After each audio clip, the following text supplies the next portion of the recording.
everyone, I am Shivantika, legal intern at LEXIS and Company for the month of June, and today in this video we'll understand the confession made to a police under the Indian Evidence Act. So it is basically mentioned from section 25 to section 30 of the Indian Evidence Act that how confession should be made and its admissibility and everything. So let's take it from the beginning. Section 25 provides that no confession shall be made to the police officer shall be provable or relevant. So this is a very basic concept. This is basically to protect the accused who might be tortured to extract out false confessions. If a person is confessing in a front of someone else, it will not be irrelevant just because of the presence of the policeman around. This is also a general rule that we follow, and this section only applies to confessional statements orally or in an FIR. Other admissions can be taken as in evidence to prove a fact or a fact in issue. Another section 26 again says that this section is similar to the one preceding, that is section 25, and it states that no confession of a person in the police custody is provable. Okay, it applies to the same context as that a false confession could be extracted out through the fear of torture. So it does not apply to the confession to the policeman but only to any other person. Police custody does not mean that within the four walls of a police station, but it could also mean police control in a home or in a car or any public area as well. The only exception to this rule is that if the confession is made by the person in presence of a magistrate, if in presence of the magistrate the confession is made, then it will be made admissible. Section 27 says that if a statement leads to discovery of a fact related to the crime itself, it becomes admissible. Even if one had extorted the accused to confess such things, this act is an exception of section 26.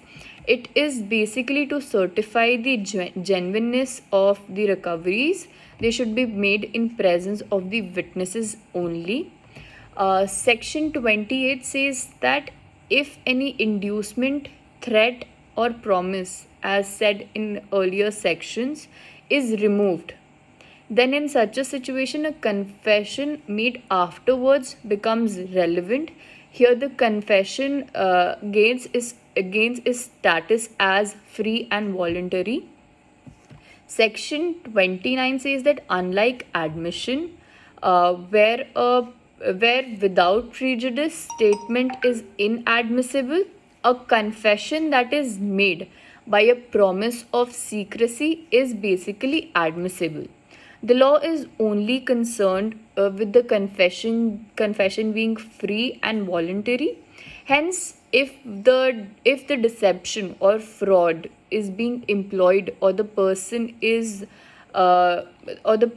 made to answer the question he is not supposed to answer, the confession made through all these methods is admissible. In R versus Maqsood Ali case, two accused were left in a room alone, and they thought they were alone, but a secret tape was recording whatever they were saying and that was implanted in the room, and their confession was recorded in that manner. The court held that this confession is relevant, of course applying to the above principle only. Section 30 says that when it comes to the play, when more than one person is jointly accused of same offense, here if the co-accused makes a confession regarding himself and the other person, the court will take that confession into account against the accused and his co-accused as well. In Kashmira Singh versus State of MP, this is a very old case of 1952. A person along with three other accused had murdered a child. Through one person's confession, the prosecution was to able to give shape to the story, and and the others were also held liable and were sentenced to death in this case.